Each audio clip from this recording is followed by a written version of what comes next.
تو یہ جج بشیر تو آپ کے ہیرو ہوتے تھے. جب انہوں نے ایون فیلڈ میں نواز شریف کو سزا سنائی تو آپ لوگوں نے تو بڑا جشن منایا تھا. تو اب جج بشیر, وہی جج بشیر اب عمران خان کو اگر 14 سال کی قید سنا رہے ہیں تو ایک دم سے آپ کو ان پہ اعتراض ہونے لگا ہے. دیکھیں ہمارا ہیرو تو کبھی بھی نہیں رہا. ہم کسی جج کو ہیرو نہ سمجھتے ہیں, نہ ہمارا پرپز ہے. ہم یہ کہتے ہیں جج کو انصاف کرنا چاہیے. دیکھیں جج بشیر نے جو فیصلہ نواز شریف کے خلاف کیا, اس کی ایک مثال آپ کے سامنے میں دیتا ہوں. 100 پیشیاں ہوئیں یا جتنی بھی پیشیاں ہوئیں, رائٹ آف پراپر ڈیفینس دیا گیا. اپرچونٹی آف پراسیکیوشن کو بھی اور اپرچونٹی ٹو دی ڈیفینس کو بھی پراپر دی گئی. وہ جیلز میں نہیں تھے, وہ باہر تھے. ان کو پوری طرح مقدمے میں سنا گیا اور اس کے بعد سزا ہوئی. اور اس سزا کا آج بھی اس کی اگر آپ امپیکٹ دیکھیں, مثلا پاناما کیس کی میں بات کرتا ہوں, اس زمانے میں جو پاناما لیکس ہوئیں اور وہ حسین نواز نے آ کے خود ایڈمٹ کیا کہ یہ بینیفٹ ڈپارٹمنٹس ہمارے ہیں اور الحمدللہ مریم نواز اس کی بینیفیشل اونر ہے.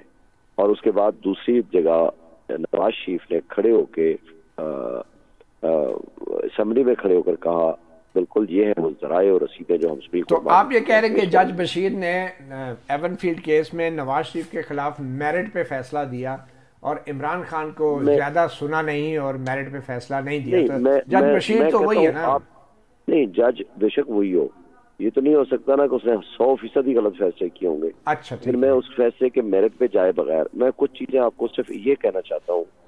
Right of opportunity, right of fair trial, جو آرٹیکل 10A کا فیئر ٹرائل کا جو رائٹ ہے 10A کا, وہ ان کو پوری طرح دیا گیا. چلیں یہ فیئر ٹرائل کے حوالے سے شعیب شاہین صاحب, میں ہمارے کچھ سینئر میرے ساتھ ہوا ہے, ہمارے ساتھ ہوا ہے, وہ آپ خود ہی اس کو ایویلویٹ کر سکتے ہیں.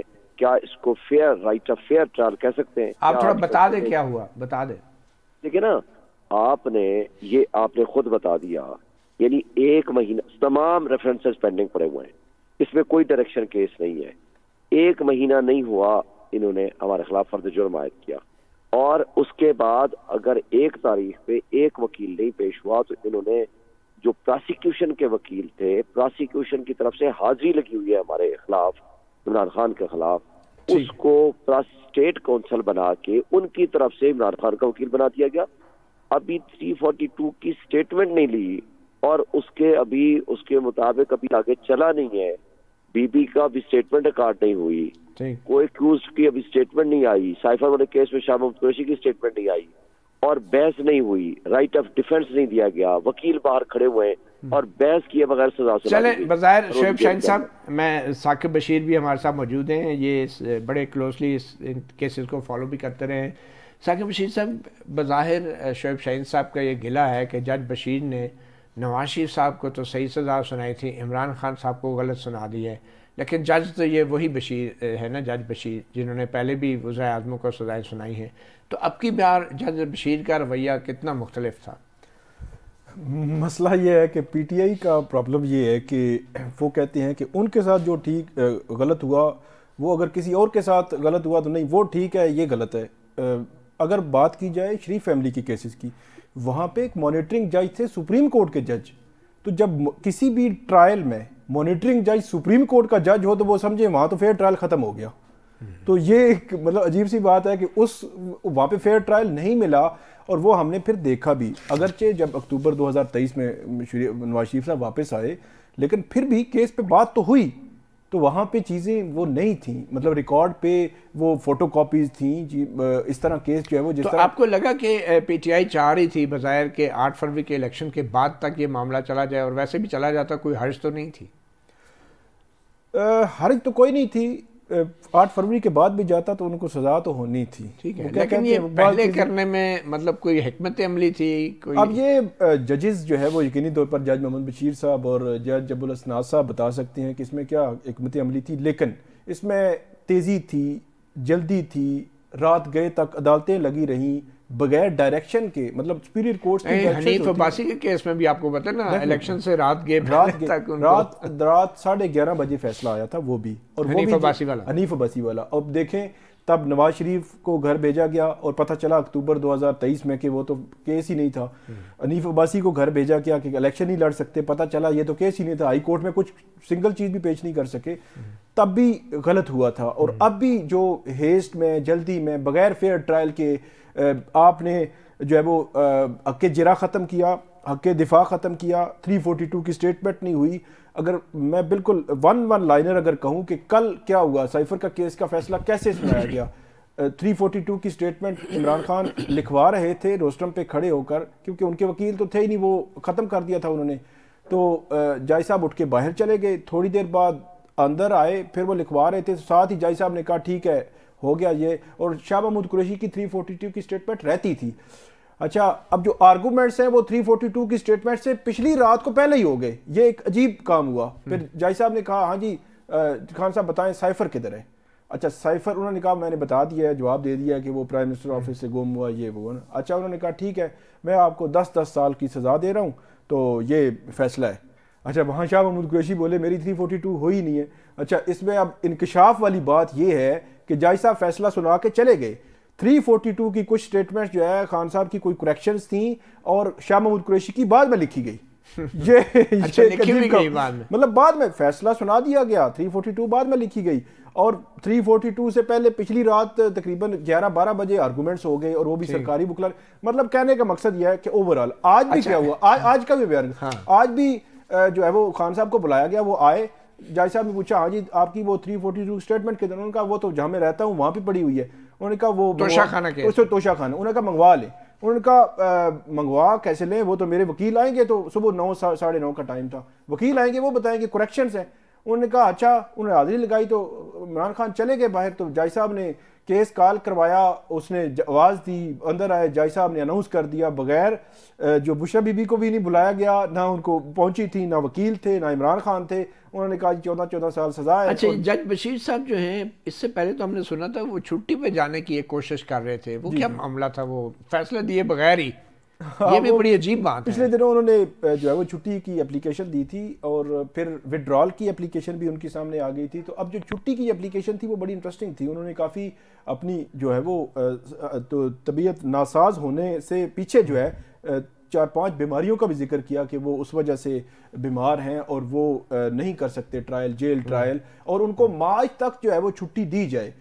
لیکن کچھ دنوں کے بعد پھر وہ جو ہے وہ انہوں نے یہ پتہ چلا جی انہوں نے وڈرا کر لی ہے, اور پھر روزانہ کی بنیاد پر وہاں پہ ٹرائل بھی چل رہا تھا. اوورآل سائفر کیس اور توشہ خانہ کیس میں لوپ ہولز بہت زیادہ ہیں, پروسیس فالو نہیں ہوا, ڈیو پروسیس اور فیئر ٹرائل جو ہے وہ نہیں نظر آیا. ٹھیک. اچھا ثاقب بشیر صاحب, تحریری فیصلے ابھی تک نہیں آئے, یہ کیا بڑی غیر معمولی سی صورتحال ہے؟ یہ پھر میں وہیں سے شروع کروں گا کہ عمومی طور پر یہ ہوتا ہے کہ عدالتیں مختصر فیصلہ جو ہے وہ سنا کے ساتھ ہی دے دیتی ہیں, لیکن کل کا اور آج کا نہ مختصر فیصلہ آیا ہے نہ ڈیٹیل ججمنٹ آئی ہے. یہ بڑی حیران کن بات ہے. ابھی تک پتہ ہی نہیں کہ کس بنیاد پر یہ آپ نے سزائیں دی ہیں, کس بنیاد پر سزائیں ہیں, اس کے پیچھے کیا وجہ ہے. اچھا یہ عدت کے مدت میں نکاح والا کیس جو ہے, اس پہ بھی اسلام آباد ہائی کورٹ نے جو اسٹے جاری کیا تھا وہ ابھی کچھ دیر پہلے خارج کر دیا ہے, فیصلہ جاری ہو گیا. اس کا کیا مطلب ہے, اس پہ بھی فیصلہ آ سکتا ہے 8 فروری سے پہلے؟ ڈیفینیٹلی جب اسٹے ختم ہو گیا ہے تو ٹرائل کورٹ اب جو ہے وہ دوبارہ کیس سن سکتی ہے. تو ٹرائل کورٹ اگر سننا چاہے تو میرا خیال ہے فرد جرم عائد ہو چکا ہے, اس میں فرد جرم عائد ہو چکا ہے, اور اس میں ٹرائل جو ہے وہ سائفر میں اور توشہ خانہ میں تو اچھے بھلے گواہ تھے. وہاں تو ایک میں 20 گواہ تھے, ایک میں کوئی 25 گواہ تھے, یہاں 2-3 گواہ ہیں صرف. تو اس کا مطلب یہ ہے کہ یہ تو بڑا مختصر سا کام ہے. میرا خیال ہے یہ میکسیمم کیا سزا ہو سکتی ہے عدت کی مدت؟ اب اس میں مجھے ایگزیکٹ جو آئیڈیا نہیں ہے کہ کیا سزا ہو سکتی ہے. مطلب اگر تو کورٹ اگر ثابت کر دے تو الٹیمیٹلی کچھ ہو سکتا ہے سزا جو ہے وہ عدالت دے دے. سزا تھوڑی سی بھی ہو تو میرا خیال میں اب تیسرے کیس میں بھی سزا ہو جائے گی 8 فروری سے. اچھا ایک عام ڈیولپمنٹ ہوئی ہے, الیکشن کمیشن نے کل ہنگامی اجلاس بلا لیا ہے. بلوچستان اور خیبر پختونخوا میں جو سیکورٹی کی بگڑتی ہوئی صورتحال ہے, تو کیا اس بات کا امکان ہے کہ الیکشن کمیشن بطور ایک آئینی ادارہ کہے کہ 2 صوبوں میں ہم فوری الیکشن نہیں کروا سکتے؟ کیا ایسا بھی امکان ہے؟ ویسے تو پتھر پہ لکیر بھی ہے سپریم کورٹ کی, وہ لکیر آتی رہ جائے گی نا, 2 میں ہو جائیں گے, 2 میں نہیں ہوں گے شاید. نہیں, اگر 2 صوبوں میں الیکشن نہ ہو تو میرے بہت غیر معمولی صورتحال ہے. پھر تو آپ کو جو فروری میں آپ نے اسمبلی توڑی تھی تو آپ مارچ اپریل 2023 میں کروا دیتے نا. اگر مارچ اپریل 2023 میں نہیں ہوئے اور فروری 2024 میں نہیں ہونے تو یہ تو ایکول ہو گیا کام. چلیں بہت شکریہ ثاقب بشیر. مختصراً یہ کہ اب ایک اور قانونی جو سوال اٹھ رہا ہے کہ بشرا بی بی کے لیے جاتے جاتے ان کو اب گھر کو بھی سب جیل قرار دینے کی بھی باتیں ہو رہی ہیں قانونی طور پہ. جی بشرا بی بی کے لیے گھر کو جیل سب جیل قرار دینے کی بھی بات ہو رہی ہے. لیکن ایک چیز میں ایڈ کر دوں, بشرا بی بی جو ہے وہ آج انہوں نے گرفتاری جو ہے وہ جیل میں دینے کے پیچھے ایک پورا پلاننگ تھی. وہ بتایا جاتا ہے کہ وہ 6:30 بجے بنی گالا سے نکلی اور مختلف رستوں سے ہوتے ہوئے کہ وہ ایسا تھا کہ بنی گالا میں یا کسی جیل سے باہر کسی جگہ پہ سین کریٹ نہ ہو کہ اگر ہو گئی ہے تو گرفتاری ایک پورا جو کوئی ویڈیو نہ بن جائے. وہ خان صاحب کی ویڈیو بنی تھی نا, وہ انہوں نے جیل میں جا کر پھر گرفتاری دی. اس وجہ سے یہ کہا ہوگا کوئی ویڈیو نہ بنائے کیونکہ بعد میں پھر چلتی رہتی ہے ہر وقت. بہرحال اینی بہت شکریہ ثاقب بشیر صحافی پروگرام کو وقت دینے کا. اگلے سیگمنٹ میں ہم بات کریں گے ملک کے جو معاشی صورتحال ہے اس سے متعلق 3 بڑی سیاسی جماعتوں کے منشور میں کیا کہا گیا ہے, اور اس حوالے سے ہم اپنے سینئر جو معاشی ماہرین ہیں, کچھ جرنلسٹ ہیں, وہ ہمارے مہمان ہوں گے. Welcome back. صحافی پروگرام میں بات کریں گے سیاسی جماعتوں کے وعدوں, نعروں اور جماعتی منشور جو ہر انتخاب سے پہلے ترتیب دیا جاتا ہے, رنگین الفاظ میں اس کو شائع کیا جاتا ہے. یہ منشور کتنا اثر ڈالتے ہیں ووٹروں کے فیصلہ سازی پر, اور اسی والے سے ہم بات کریں گے. مگر خاص طور پہ آج ہمارے جو مہمان ہیں ان کا تعلق معیشت سے زیادہ رہا ہے, اور جو سیاسی جماعتوں نے اپنے اپنے منشور میں جو معاشی طور پہ وعدے کیے ہیں جو یقینی طور پہ سب سے بڑا چیلنج ہے, ان کے اوپر ہم اپنے مہمانوں سے بات کریں گے. تعارف کراتا چلوں, مہتاب حیدر ہیں, سینئر جرنلسٹ ہیں, اکانومی پہ بڑی گہری نظر رکھتے ہیں, اور ہمیں ڈاکٹر فرق سلیم نے جوائن کیا ہے, عمران خان کی حکومت میں معیشت اور توانائی سے متعلق امور کے ترجمان بھی رہے ہیں. پھر مزمل اسلم نے ہمیں جوائن کیا ہے, تحریک انصاف کی دور حکومت میں وزیر خزانہ شوکت ترین کے ترجمان بھی رہے ہیں. بہت شکریہ آپ تمام مہمانوں کا. گفتگو کے آغاز سے پہلے مختصراً جو معاشی معاملات سیاسی جماعتوں نے اپنے منشور میں ڈسکس کیے ہیں ان کے چیدہ نکات آپ کو بتاتے چلوں. مسلم لیگ نون کے منشور میں کہا گیا 1 کروڑ نوکریاں, گردشی قرضوں کا مستقل خاتمہ, مہنگائی میں 10% کمی, مزدوروں کے لیے ہیلتھ کارڈ, سستی بجلی کی فراہمی, ہر صوبے میں کینسر ہسپتال, اسکول کے بچوں کو مفت کھانا, کسانوں کے لیے سود سے پاک قرض. پھر تحریک انصاف کے منشور میں کہا گیا ہے پورے ملک کے لیے صحت کارڈ, طبقاتی نظام تعلیم کا خاتمہ, ٹیکس نیٹ بڑھانا, کارپوریٹ سیکٹر کو ریلیف, لوکل انڈسٹری بڑھانا, کسانوں کو ضروری اشیاء پر سبسڈی, ماحول دوست سستی بجلی کی فراہمی. پیپلز پارٹی کے منشور میں کہا گیا ہے 5 سال میں تنخواہیں دوگنا, غریب کے لیے 300 یونٹ سولر انرجی, مفت علاج اور یکساں نظام تعلیم, سیلاب متاثرین کے لیے 30 لاکھ گھر, کسانوں کو فصلوں کی انشورنس, مزدور کے لیے سوشل سیکیورٹی اور اولڈ ایج بینیفٹ, اسکول کے بچوں کو مفت کھانا. تو سب سے پہلے میں چاہوں گا مزمل اسلم صاحب آپ سے ہی گفتگو کا آغاز کرنا چاہیں گے. آپ کے خیال میں یہ جو وعدے کیے ہیں, جیسے پہلے تو آپ کی تحریک انصاف کا ہی اگر ہم منشور لے لیں تو اس کے اندر تنخواہوں کا کوئی ذکر نہیں ہے, اور اب کی بار کوئی 50 لاکھ گھروں کا یا کتنے لاکھ نوکریوں کا کوئی آپ کے منشور میں اس طرح براہ راست ذکر نہیں ہے. تو اس تبدیلی کی وجہ کیا ہے؟ بسم اللہ الرحمن الرحیم. شکریہ مجید صاحب. میرے خیال سے ہمارے منشور میں 20 لاکھ نوکریاں سالانہ کا ذکر ہے, اور گھروں کا بھی جو ہے باقاعدہ ہم نے جو ہے ایک اس کا نام دیا ہے کہ اب ہر ایک کی ہوگی چھت. گھروں کی بھی ہم نے بات کی ہے, لیکن اس میں جو ہے صرف عام آدمی کے لیے جو ہے نا گھر ہے. تو یہ دونوں چیزوں کا ذکر ہے, کیونکہ یہ ڈاکومنٹ ہمارا تھوڑا سا بڑا ہے 168 پیجز کا, تو اس میں شاید مس ہو گیا ہو, اور کیونکہ جو ہماری پریس کانفرنس ہے اس میں جو ہے چیدہ بتائی ہوں گی باتیں, تو اس لیے مس ہو گیا ہوگا, لیکن دونوں چیزیں ہیں. اچھا, پچھلے الیکشن کے منشور میں آپ نے کتنے گھروں کا وعدہ کیا تھا؟ اور مجھے بتایا جا رہا ہے کہ آپ کی ویب سائٹ پہ شاید یہ منشور ابھی نہیں ہے, اور بھی مشکلات ہو سکتی ہیں جیسے کہ دوسری آپ کو آج کل سامنا جن کا کرنا پڑ رہا ہے. بہرحال پچھلے منشور میں آپ کے جو وعدے تھے گھروں کے حوالے سے اور نوکریوں کے حوالے سے, اس کا کیا ہوا؟ دیکھیں, نوکریوں کے حوالے سے تو 3.5 سال کی حکومت تھی اور تقریباً 18,50,000 نوکریاں پر سال کے حساب سے دی, تو وہ جو ہے تینوں حکومتوں کے مقابلے میں سب سے زیادہ تھی. پیپلز پارٹی نے جو ہے 14 لاکھ کے حساب سے دی تھی, اور پی ایم ایل این نے 11 لاکھ. یہ جو ہے یہ جو ہمارے آفیشیل نمبرز ہیں. تو 3.5 سال کے حساب سے آپ دیکھیں تو تقریباً 60 لاکھ نوکریاں دے رہی تھی. آخری کا 1.5 سال مل جاتا تو اور بہتر کر دیتے. چلیں اس کے اوپر بھی ہم بات کریں گے مہتاب حیدر صاحب سے. فرق سلیم صاحب، آپ کے نزدیک 3 بڑی سیاسی جماعتوں کے جو منشور ہیں، اس میں سب سے اہم بات جو ملک کا معاشی مستقبل ہے اس حوالے سے کون سی جماعت کر رہی ہے؟ اور خاص طور پہ جو آئی ایم ایف کے ساتھ ہماری انڈرسٹینڈنگ ہوئی ہے، تو یہ سیاسی جماعتوں کے منشور میں آئی ایم ایف کا ذکر کرتے ہوئے آپ کے خیال میں کیا سیاسی جماعتیں ہچکچاتی ہیں اور کھل کے لوگوں کو اعتماد میں نہیں دیتی؟ مدیر صاحب، سبھی جماعتوں کے منشور پڑھنے کے بعد کچھ ایسی فیلنگ ہوتی ہے کہ منشور کا جو مقصد ہے وہ تو یہ ہوتا ہے کہ پرابلمز کے حل میں رکھے جائیں، ووٹرز کے پرابلمز ہوں اور منشور میں ان کے حل لکھے جائیں، یا اپنا ویژن بتائے وہ سیاسی جماعت اور اپنی اسٹریٹجی، اپنی حکمت عملی بتائی جائے. مجھے محسوس یہ ہو رہا ہے کہ ہمارے سیاسی جماعتوں کے منشور لکھنے والے یا پھر ہماری سیاسی قیادت جو ہے اس کے اور ووٹرز کے درمیان جو گیپ ہے، جو ڈسکنیکٹ نظر آتا ہے، وہ بڑا وسیع ہے. وہ شاید یہ نہیں جانتے کہ پچھلے 5 سالوں میں آپ سوچیے کہ 2018 میں پاکستان کے اندر کوئی 5 کروڑ براڈ بینڈ کے سبسکرائبرز تھے جو آج بڑھ کے 13 کروڑ ہو گئے. اس کا مطلب یہ ہے کہ بہت بڑی آبادی ہماری ووٹرز کی جو ہے اس کے پاس لیٹسٹ انفارمیشن آتی ہے، وہ پوری طرح یہ جانتا ہے کہ حکومت کے پاس خزانے کا کیا حال ہے، وہ یہ جانتا ہے کہ آئی ایم ایف کے معاہدے کے بغیر پاکستان چل نہیں سکتا.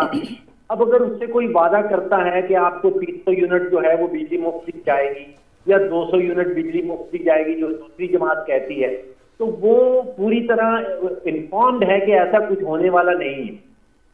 وہ جانتا ہے کہ آئی ایم ایف اس چیز کی اجازت بھی نہیں دیتا، وہ جانتا ہے کہ پاکستان کے خزانے میں جو ہے وہ اتنی رقم بھی نہیں ہے کہ یہ چیزیں اس کو مل پائیں گی. تو ایک بڑا وسیع ڈسکنیکٹ نظر آتا ہے سیاستدانوں اور ان کے ووٹرز کے درمیان. تو آپ کے خیال میں جو ووٹرز ہیں وہ ان 3 سیاسی جماعتوں کی جو معاشی پالیسیاں ہیں ان کو مد نظر رکھ کے ووٹ دیتے ہیں؟ اس کا جواب آپ مجھ سے زیادہ بہتر جانتے ہیں. نہ تو کوئی منشور پڑھ کے پاکستان کے اندر ووٹ ڈالتا ہے.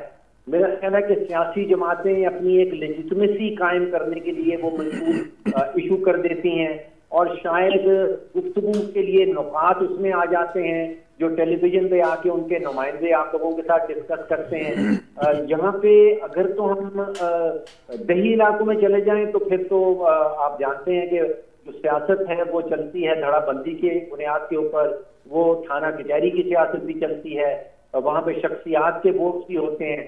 لیکن ایک پوائنٹ جو میں یہاں کہنا چاہتا ہوں وہ یہ کہ سیاست جو 5 سال پرانی والی تھی اس میں بڑی تبدیلی آ گئی.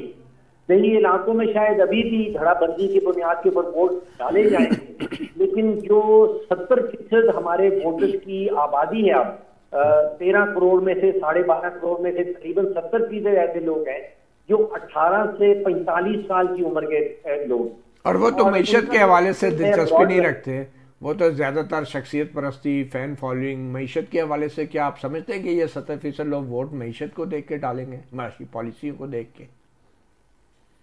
میں یہ ضرور سمجھتا ہوں کہ وہ 18 سے 45 سال والے لوگ جو ہیں ان کے سورسز آف انفارمیشن بڑے ٹھوس ہیں، اور وہ جو چورن 25 سال پرانا والا بیچنے کی کوشش کی جا رہی ہے وہ شاید اس الیکشن میں کامیاب نہ ہو. ٹھیک ہے جی. مہتاب حیدر صاحب، آپ کو کیا لگتا ہے سیاسی جماعتیں 1 کروڑ نوکریوں کے وعدے کر رہی ہیں، مسلم لیگ نون کہہ رہی ہے 1 کروڑ نوکریاں 5 سال میں، پی ٹی آئی بھی تقریباً 1 کروڑ نوکریاں 5 سال کی بات کر رہی ہے. یہ نوکریاں کیا قابل عمل ہے یہ منشور، اور کیا اس وجہ سے لوگ ووٹ بھی دیں گے؟ دیکھیں، میرے خیال میں جو سب سے امپورٹنٹ بات ہے وہ یہ ہے کہ آپ نوکریاں کس کوالٹی کی جابز پیدا کرتے ہیں. پاکستان میں ابھی مزمل اسلم صاحب کہہ رہے تھے کہ پی ٹی آئی کے زمانے میں سب سے زیادہ جابز کریٹ ہوئیں. ایشو یہ ہے کہ ایک تو پاکستان میں جو ڈیٹا ہے اور جس ڈیٹا کی یہ حوالہ دے رہے ہیں وہ پاکستان میں سب سے زیادہ پیتھیٹک ڈیٹا سمجھا جاتا ہے. یہ جو ان امپلائمنٹ کا یا امپلائمنٹ کا ڈیٹا ہے پی بی ایس جس کو جاری کرتا ہے، یہ سب سے زیادہ برا ڈیٹا ہے. اور دوسری جو امپورٹنٹ بات ہے، اگر آپ نے بائیکیا کی جابز دینی ہیں پڑھے لکھے لوگوں کو تو شاید وہ جابز تو وقت کے ساتھ ساتھ جیسے جیسے آبادی بڑھ رہی ہے کریٹ ہوتی رہے. اصل پرابلم یہ ہے کہ جو ہائی کوالٹی جابز ہیں جو کہ اس ٹائم ڈاکٹر صاحب ٹھیک کہہ رہے تھے کہ صرف آئی ٹی کے شعبے کے اندر تو ایک آپ کو گروتھ اور مومنٹم نظر آتا ہے، لیکن باقی جو پڑھے لکھے لوگ ہیں، جو گریجویٹس ہیں، جن لوگوں نے ماسٹرز کیا ہوا ہے، ان کے لیے مارکیٹ کے اندر جابز نہیں ہیں. اس کی بنیادی وجہ فگر سامنے بولتے ہیں. اس ملک میں فوڈ انفلیشن 44% 45% کے برابر ہو، ہیڈ لائن انفلیشن جو سی پی آئی بیسڈ انفلیشن 30% کے لگ بھگ ہو، جہاں پہ گروتھ نیگیٹو ہو. اس کا مطلب یہ ہوتا ہے کہ وہ کنٹری سٹیگ فلیشن کے اندر ہے. اس کا دو لازمی رزلٹ ہوتے ہیں، ایک بے روزگاری ہوتی ہے، ایک غربت میں اضافہ ہوتا ہے. تو یہ جابز اگر 1 کروڑ جابز کریٹ کر بھی لے، لیکن لو کوالٹی جابز اگر ہوں گی تو وہ عام آدمی کی زندگی میں کوئی اچھا امپیکٹ نہیں ہے. اب کوئکلی یہ بتا دیں کہ آپ تو ایز اے فائنانشل اور اکانومی ایکسپرٹ، آپ کو ان تینوں سیاسی جماعتوں کے منشور میں معاشی اعتبار سے جو وعدے کیے گئے ہیں، کون سی پارٹی جو ہے وہ زیادہ پریکٹیکل نظر آتی ہیں؟ دیکھیں 3 چیزیں ایسی ہیں جس پہ میں کسی بھی پارٹی کے منشور کو دیکھتا ہوں. ایک یہ ہے کہ آپ نے آئی ایم ایف کے پروگرام میں جانا ہے، چاہے کسی کی بھی حکومت آ جائے. آپ مجھے یہ بتائیں کہ آپ آئی ایم ایف کے ساتھ کس طرح کا پروگرام نیگوشیٹ کرنا چاہتے ہیں. آپ سٹیگر کتنا عرصہ، چونکہ 3 سال کا پروگرام ہوگا تو آپ نے کوشش یہ ہونی چاہیے حکومت پاکستان میں جس کی بھی آئے تو آپ کو سٹیگر کر کے. اس پہ مجھے کوئی چیز نظر نہیں آ رہی کسی منشور میں پارٹی میں.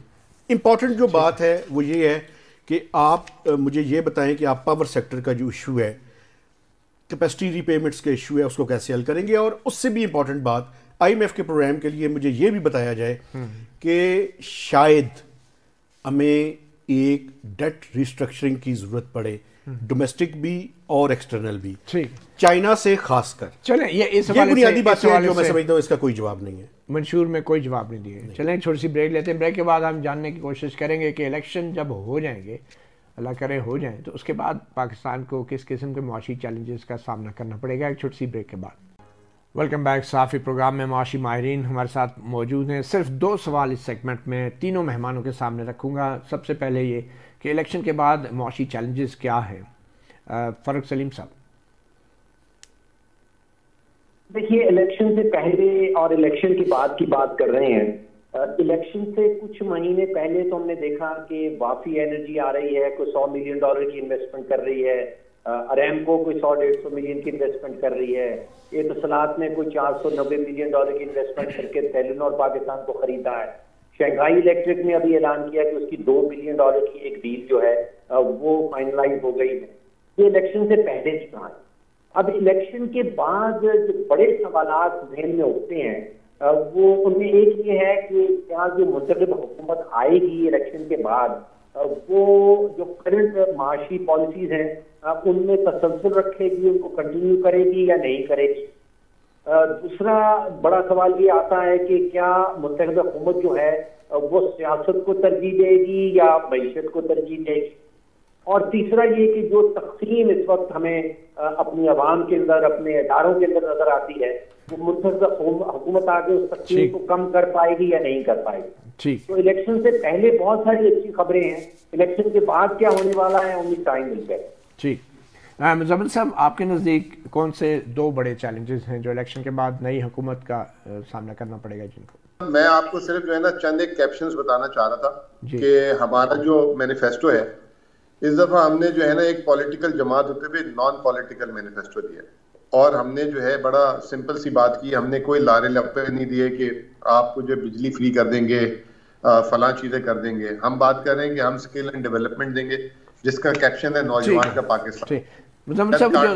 ہم سوال پہ آ جائیں کہ الیکشن کے بعد کیا چیلنج ہے، سب سے بڑا چیلنج کیا ہوگا حکومت کو معاشی اعتبار؟ وہ سوال کا جواب بڑا سیدھا سا ہے کہ اگر سادہ اکثریت سے حکومت نہیں آئی کوئی اور کولیشن حکومت بنی تو ایک بہت ٹف جو ہے آئی ایم ایف کا پروگرام آنے والا ہے. اور میرا اپنا خیال یہ کہ میں 20-22 سال سے اکانومی کو کور کر رہا ہوں، میرے خیال سے پاکستان کا سخت ترین آئی ایم ایف پروگرام آئے گا، جس کا ابھی اشارہ جو ہے تھوڑا سا آپ کو مہتاب صاحب نے بھی دے دیا کہ اگر حالات صحیح نہیں ہوئے اور کمٹمنٹس پورے نہیں ہوئے تو شاید پاکستان کو ڈیٹ ریسٹرکچرنگ کی طرف جانا پڑے. ٹھیک ہے، بہت سخت مہتاب صاحب، بہت سخت آئی ایم ایف کا پیغام جو پروگرام آنے والا ہے. تو اس سے تو لگتا ہے کہ پی ٹی آئی نے پہلے سے تیار ہے ذہنی طور پہ کہ یہ اپوزیشن میں بیٹھ کے مزید تنقید بھی کریں گے. دیکھیں بنیادی طور پہ اس ٹائم واقعی ایک تو پاکستان میں جب کسی سے پوچھے تو کہتے ہیں جی بڑے کرٹیکل صورتحال ہے، لیکن مجھے بھی 25-26 سال ہو گئے ہیں، بالکل یہ بات ٹھیک ہے. 3 میجر چیلنجز ہیں جی. ایک تو میں نے آئی ایم ایف کا ذکر کر دیا، ہمیں اپنے ٹیکس کے نظام کو ٹھیک کرنا پڑے گا. ٹھیک ہے. اور یہ جو نگران حکومت جس انداز میں ایف بی آر کی ریسٹرکچرنگ کر رہی تھی جس پہ کسی کو بھی اعتماد میں نہیں لیا گیا، ایک ایف بی آر پیچھے ہٹ گئے اب تو وہ تو الیکشن کمیشن کی وجہ سے پیچھے ہٹے ہیں. کل تو کیبنٹ نے اپروول دے دی پہلے. ٹھیک ہے. تو بنیادی طور پہ ایک ایسی ایف بی آر ریسٹرکچر کر کے لانی پڑے گی کہ جو ٹیکس پیئرز کو فیسیلیٹیٹ کرے، براڈنگ آف ٹیکس بیس کرے اور اس نظام کو. آپ اس کے خلاف تھے ریسٹرکچرنگ کے؟ ویسے اس کی بنیادی وجہ یہ تھی کہ آپ کسی کو اعتماد میں لینے کی نہ توفیق ہے آپ کو، نہ کرنا چاہتے ہیں، نہ آپ کا مینڈیٹ، نہ ڈسکس ہوا. بجلی دوسرا نظام ہے، پاکستان کو یہ بجلی کا نظام ڈبو دے گا، اس کو ٹھیک کرنا پڑے گا، یہ ٹھیک نہیں ہو سکتا ہے اس کے بغیر. تیسرا جو امپورٹنٹ ہے جس کے بارے میں ابھی تک بات نہیں ہوئی، پرائیویٹائزیشن کے بارے میں ہمیں طے کرنا پڑے گا کہ کیسی کرنی ہے، کون سے اداروں. یہ گورنمنٹ تو اب نہیں کر پائی، کوئی بھی نہیں. دیکھیں جس مینڈیٹ کے ساتھ آئی تھی so called S O as کے جو لاسز ہیں نا سر، یہ سسٹینیبل نہیں ہے، یہ نہیں چلا. یہ پی آئی اے کو دیکھ لیں. چلیں ٹھیک ہے. میرے خیال میں آخری بڑا اہم سوال جو اس وقت خبریں گردش کر رہی ہیں، اسٹیٹ بینک آف پاکستان آئندہ چند ماہ میں کرنسی نوٹ بھی تبدیل کر رہا ہے. مہتاب صاحب مختصراً یہ پازیٹیو ہوگا؟ میرے خیال میں یہ پازیٹیو ہے، چونکہ جعلی نوٹوں کی بڑی زیادہ، حتیٰ کہ آپ اے ٹی ایم سے بھی نکلوائیں تو 5000 کا نوٹ جعلی نکل آ رہا ہے. اس کے علاوہ جو ہورڈنگ وغیرہ ہے وہ بھی، اس کے لیے بھی میں سمجھتا ہوں کہ یہ امپورٹنٹ ہے. اور یہ اچھا ہے. مزمل صاحب آپ کے نزدیک کرنسی چینج جو ہو رہی ہے نئی کرنسی کا کیا اثر ہوگا؟ دیکھیں میرے خیال سے 8000 ارب جو ہے نا کرنسی ان سرکولیشن ہے، یہ تاریخ کی بلند ترین ہے. ابھی پچھلے دنوں 9000 ارب تھی. تو یہ کہاں چھپی ہوئی ہے، کن کاموں کے لیے؟ کہا جاتا ہے 3-4 ہزار ارب تو افغان بارڈر میں اسمگلنگ کے لیے. تو میرا اپنا خیال ہے پازیٹیو موو ہوگا، لیکن اس کو اکنامک شاکس بھی کافی لگیں گے، سلو ڈاؤن بھی ہوں گی چیزیں، لیکن صحیح ہے. میں اس کو سپورٹ کروں گا. جی فاروق سلیم صاحب آپ کے نزدیک کرنسی نوٹ؟ جی متی صاحب میرا خیال ہے کہ اسٹیٹ بینک نے ڈی مانیٹائز نہیں کیا، بہت اچھا کیا. وہ نئے ڈیزائن کے نئے کرنسی نوٹ لا رہے ہیں اور اس کا امپیکٹ جو ہے ہماری معیشت کے اوپر ڈسرپٹیو امپیکٹ جس کو ہم کہتے ہیں وہ سب سے کم ہوگا. اور جیسے مہتاب صاحب نے کہا کہ جو جعلی کرنسی نوٹس ہیں ان کے لیے جو نئے سیکیورٹی فیچر سامنے آئیں گے، میرے خیال میں یہ اوور آل پازیٹیو اسٹیپ. اچھا بھارت میں بھی کرنسی نوٹوں کی تبدیلی ہوئی تھی، مہتاب صاحب اس میں فرق کیا تھا؟ آپ کو کیا لگتا ہے؟ میرے خیال میں تو پاکستان میں سب سے بڑا ایشو یہ تھا کہ آپ یقین کریں کہ پچھلے دنوں ایک سینٹ کی اسٹینڈنگ کمیٹی کی میٹنگ میں میں تھا، تو اسٹیٹ بینک کے لوگوں کو چیئرمین سینٹ اسٹینڈنگ کمیٹی نے پوچھا کہ جعلی نوٹ کا فرق بتائیں، انہیں نہیں پتا تھا. تو یہ سیکیورٹی فیچرز کو ہمیں بہتر کرنے کی ضرورت ہے. تو یہ ایک اچھا ہے. کیا انڈیا کے مقابلے مجھے نہیں پتا کہ انڈیا میں کیوں اور کیا فرق ہے، پتا سکتا ہوں انڈیا والا. جی فاروق صاحب. جی متی صاحب جو ایکسپیریمنٹ انڈیا میں ہوا اور 4 اور ممالک میں بھی ہوا وہ ڈی مانیٹائزیشن کا تھا. انہوں نے بڑے جو نوٹ تھے ان کو بند کر دیا تھا. وہ کام پاکستان میں نہیں ہو رہا. انڈیا نے اس کی بہت بڑی اس کو قیمت چکانی پڑی، اس کی جی ڈی پی ایک دم نوز ڈائیو کر گئی تھی اس کے نتیجے میں. تو میں سمجھتا ہوں کہ اسٹیٹ بینک نے شاید کوئی سبق سیکھا ہے انڈیا سے اور وہ ڈی مانیٹائزیشن کی طرف نہیں جا رہے، وہ کرنسی ڈیزائن نئے کر رہے ہیں. تو مزمل صاحب آپ کے نزدیک جو ہے اس سے پاکستان کے جو مختلف لوگوں نے ہورڈنگ کر رکھی تھی یہ افیکٹو ہوگا؟ وہ کرنسی باہر آ پائے گی اور بہت سی چیزیں ڈکلیئر بھی کرنی پڑیں گی بظاہر تو، اور اس میں ٹیکس اتھارٹیز کا کام بھی بڑھے گا، اس کا فائدہ ہوگا ٹیکس کے حوالے سے؟ میرے خیال سے سب سے زیادہ فائدہ حکومت پاکستان کا ہو جائے گا. جو کرنسی ان سرکولیشن ہے حکومت ضامن ہوتی ہے نا، اگر آدھے سے زیادہ واپس نہیں آتی چینج ہونے کے لیے اور وہ انلیگل ہے تو سب سے بڑا فائدہ تو حکومت کو ہو جائے گا. دوسری بات میں ایک آپ کو بتا دوں، یہ سیکیورٹی فیچر سے آگے کی بات ہے، کیونکہ سیکیورٹی فیچر جو ہے وہ جو ہے نا ایک کرنسی کے لیے ایک ٹائم پہ ہوتا ہے، یہ ساری کرنسی ایک ساتھ چینج کر رہے ہیں. تو یہ تھوڑا سا انیوژل ہے. اگر ہم نے بھی ماضی میں دیکھا 100 کا نوٹ چینج ہوا، 50 کا نوٹ چینج ہوتا، 1000 کا نوٹ کی شکل چینج ہوئی، یہ ایک ساتھ سارے نوٹ ہو رہے ہیں. کبھی یہ آپ سارے سینئر ہیں میرے سے، آپ ریکال کریں گے ایک ساتھ سارے نوٹ کبھی چینج ہوئے؟ میرا نہیں خیال کہ نہیں ہوئے. تو یہ دیکھنا ہوگا. اور اس میں سب سے بڑی بینیفیشری حکومت ہوگی اور تھوڑی سی اکانومی جو ہے کیش اکانومی سے کنورٹ ہو جائے گی فارمل اکانومی. مہتاب صاحب کوئکلی اس کا کوئی آئی ایم ایف کے لیے کوئی کنسرن تو نہیں ہوگا یا کوئی کوشچن تو نہیں ہوگا؟ آئی ڈونٹ تھنک سو جی آئی ایم ایف کو اس کے بارے میں کوئی میجر کنسرن ہوگا. لیکن یہ جو بات کر رہے ہیں یہ بالکل ٹھیک بات ہے کہ پہلے کبھی بھی ایسے نہیں ہوا کہ سائملٹینیسلی سارے نوٹ چینج کر دیے جائیں, تو اٹس سگنیفیکنٹ. لیکن میں سمجھتا ہوں کہ یہ بالکل ٹھیک ہے کہ حکومت جو کرنسی سرکولیشن ہے اور جو ایکسپینشنری پالیسیز ہیں ان کو کنٹرول کرنے میں حکومت کو مدد ملے. بہت شکریہ مہتاب حیدر, ڈاکٹر فاروق سلیم, مزمل اسلم. بات صرف اتنی ہے کہ سیاسی جماعتیں انتخابات سے چند دن پہلے یا چند ہفتے پہلے جو اپنا منشور پیش کرتی ہیں, ہونا تو یہ چاہیے کہ الیکشن کے فوراً بعد اپنے اپنے منشور کے مطابق کوئی نظام بھی وضع کیا جائے کہ اپنے الیکشن کے وعدوں پہ کیسے ٹھوس طریقے سے عمل درآمد ہوگا, اور پھر ایک ایسا نظام کہ حکومت کے ہوتے ہوئے اگلے 5 سال تک ان وعدوں پہ عمل درآمد کی باقاعدہ نگرانی اور مانیٹرنگ بھی کی جا سکے, اور لوگوں کو شامل رکھا جائے ان وعدوں اور ان نعروں کے اوپر عمل درآمد میں پیش رفت کے حوالے سے. تبھی لوگ الیکشن آنے پر ان منشور اور ان وعدوں کی بنیاد پہ اپنی اپنی حکومتوں کی کارکردگی کو جان سکیں گے اور اسی کی بنیاد پہ ووٹ دے سکیں گے, اور پھر ووٹ دینے کے بعد ان کو کوئی پچھتاوا شاید نہ ہو. تمام مہمانوں کا بہت شکریہ. صحافی پروگرام سے اتنا ہی, اجازت دیجیے. اللہ حافظ.